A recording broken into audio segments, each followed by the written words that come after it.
This video was made possible by Squarespace. Build your beautiful website for 10% off at squarespace.com/Wendover. Imagine a train that took you from Washington, D.C. to Dallas, Texas in 9 hours, or Paris, France to Athens, Greece in 9 hours, or Adelaide, South Australia to Perth, Western Australia in 9 hours. These train trips actually take 44 hours, 44 hours, and 41 hours respectively, so the idea of making any of these trips by train in 9 hours seems almost absurd. In China, though, that's reality.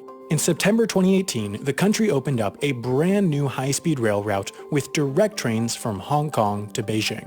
This is about the same distance as DC to Dallas, Paris to Athens, or Adelaide to Perth, and yet these trains make the trip in only 8 hours and 56 minutes.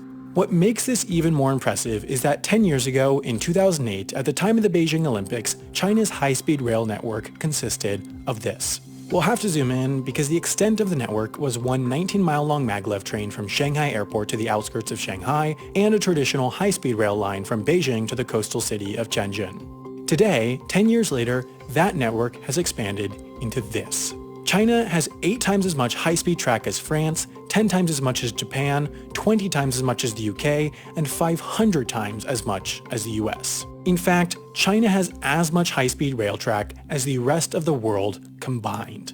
It is staggering the amount of progress they have made in such a short amount of time. Traditionally, high-speed rail exists in small countries with rich populations by the likes of Germany, France, and Japan. China is neither of these things. The country is enormous, about the same size as the US, and is also not rich. While no longer poor, China is definitively a middle-income country. It's about as rich as Mexico, Thailand, or Brazil. In fact, despite being the country with the most high-speed rail in the world, China is also the poorest country in the world to have any high-speed rail. Despite the country's vast size, China's huge population makes it very dense, especially in the east half.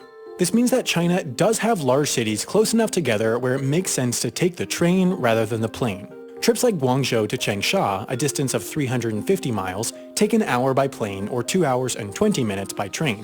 When factoring in the time it takes to check in, go through security, and board, it absolutely makes sense to go by train when traveling between these two cities, even without considering that the high-speed train is cheaper than flying.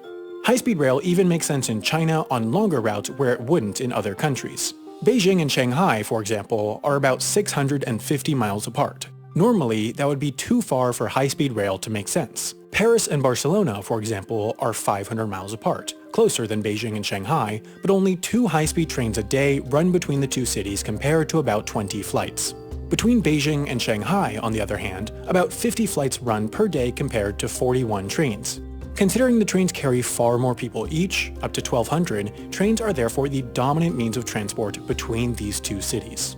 There are a few differences between these two routes. For one, while Beijing-Shanghai by train takes 4 hours and 28 minutes, Paris-Barcelona, despite being a shorter distance, takes a longer 6 hours and 25 minutes. The other factor, though, is about the competition. Europe has an efficient air transport network dominated by budget airlines that are often far cheaper than trains. You can find tickets for flights between Paris and Barcelona for as little as $12, while the cheapest Beijing-Shanghai flights go for $74. Air travel within China is also far from efficient. China Southern, China Eastern, and Air China, the 3 largest Chinese airlines, arrive on time an average of 67, 66, and 63% of the time, respectively. A big reason for this is that there's just not enough room in the skies. A majority of China's airspace is military-controlled, meaning that there are just these narrow flight corridors that account for 30% of airspace where civilian planes can fly. With tons of planes and not much room to fly, planes are frequently delayed by air traffic control to wait for the airspace to clear up, which leads to the abysmal on-time ratings of the country's airlines. While the Beijing-Shanghai flight takes only 2 hours, the potential of delays, along with all the other factors that make air travel slower, help make the train the popular means of transport on this longer route. Other train routes in China, though, make less sense. For example, in 2014, the new high-speed train line opened between Langzhou and Urumqi. These two cities are relatively small by China standards. They both have a population of 3.5 million, and between them are only small towns. They're also not close. About 1,000 miles separate them. This project could therefore be compared to building a high-speed train from Denver to Seattle. They're modestly sized cities a long ways apart with nothing big in between. Some people would use it, but it wouldn't make any financial sense. In China, Langzhou and Urumqi are not small cities, but there's really nothing big in between, and at that distance, there's no sense not flying. The Langzhou-Urumqi high-speed train takes 11 hours compared to the 2.5-hour flight, and the construction cost of that line was $20 billion, meaning that if every seat on every train was filled, tickets would still have to cost $400 each way just to make back the construction cost in 30 years. In reality, tickets cost about $80 and trains are far from full, meaning that this rail line is just insanely far from profitable. The ticket revenues from these trains reportedly don't even cover the cost of electricity for the line, let alone construction and other operating costs. So why would the Chinese government sink so much money into something that has no prospects of really ever making money? Well, politics. Urumqi is the capital of the Xinjiang province. While 92% of China's population is Han Chinese, the Xinjiang province is primarily Uyghur, one of the minority ethnic groups of China, and there has been an ongoing, fairly strong separatist movement by the Uyghurs from China that has often turned violent. The central government in Beijing, however, wants the Xinjiang province to be just as integrated as the rest of the country, and has tried a variety of methods to force this, including moving Han Chinese into the region and the imprisonment of Uyghurs in so-called re-education camps. The high-speed train is just the most recent tactic to bring Xinjiang closer to Beijing, and this is no secret. The central government is fully upfront in saying that the line was built to promote, as they call it, ethnic unity. This isn't the first time that they've used this tactic of railroad politics. Tibet, a region even better known than Xinjiang for its independence movement, was the last region in China not to have a railway due to its small population and intense terrain. The central government still wanted to build one though, to bring it closer to the rest of the country, and so they did. Trains now run directly from Beijing to Lhasa, Tibet in 47 hours on the highest elevation rail line in the world. These trains reach an elevation of 16,640 feet, so high that passengers have to use direct oxygen supply. Even the train to Hong Kong serves the central government's goal of further integrating Hong Kong, which is an autonomous special administrative region, into mainland China. While high-speed trains to Hong Kong certainly do make a lot more sense than trains to the Xinjiang province, many Hong Kongers have not greeted the new service kindly, as they view it as an encroachment on the autonomy guaranteed to them by Hong Kong basic law. The most controversial part has not been the fact that there's a train, but rather that the station in Hong Kong includes an area that is effectively now part of mainland China since people pass through border controls before boarding the train in Hong Kong. Just like any country, what having a high-speed, efficient rail network in China is doing is bringing the country together and making it stronger, even if it's bringing together people that want to stay apart.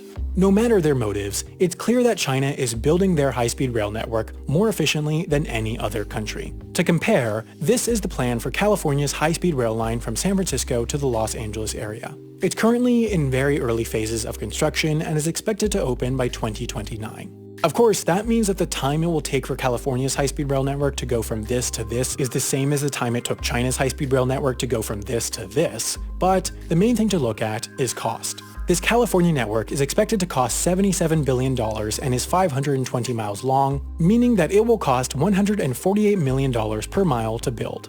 China, on the other hand, is building their network at a cost of only $30 million per mile. Of course, labor costs are lower in China and their network crosses more rural areas where land acquisition costs are lower, but what's more meaningful is that they've turned building high-speed rail into almost an assembly line process where they can mass produce even the most expensive elements like viaducts and tunnels. In true Chinese fashion, with scale, they're making high speed cheaper.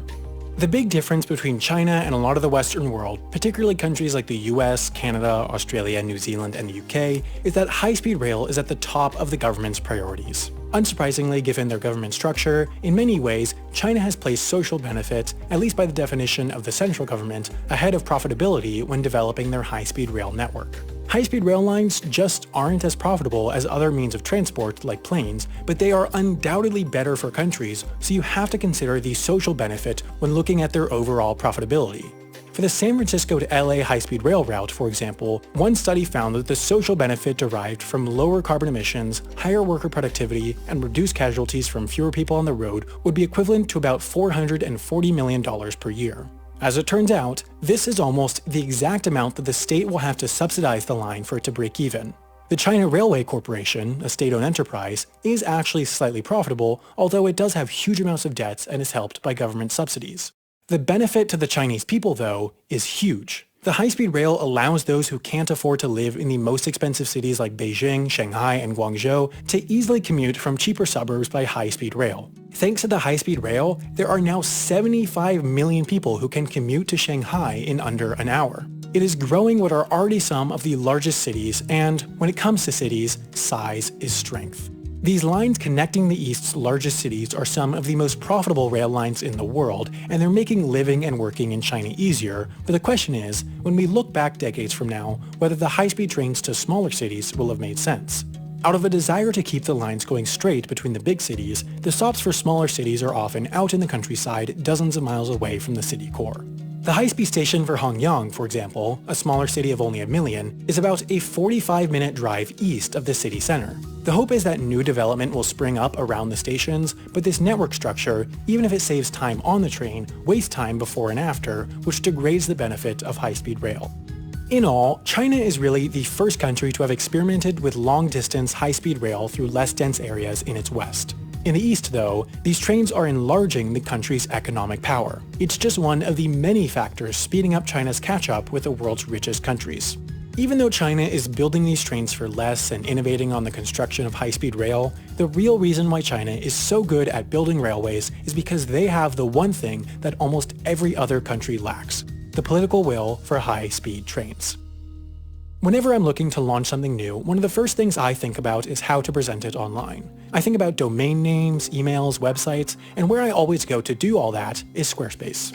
As you probably know by now, Squarespace is the all-in-one solution to building a web presence for whatever you do. Being in the internet age, it's incredibly important to present yourself well online, and Squarespace's beautiful designer templates, customizable website builder, and 24/7 award-winning customer support help you do all that for a reasonable monthly cost. It's a much better solution than learning how to code a website or paying someone thousands to do it. It is also, of course, made easier by the fact that you can get 10% off by going to squarespace.com/Wendover, and you'll be supporting the show by using that link.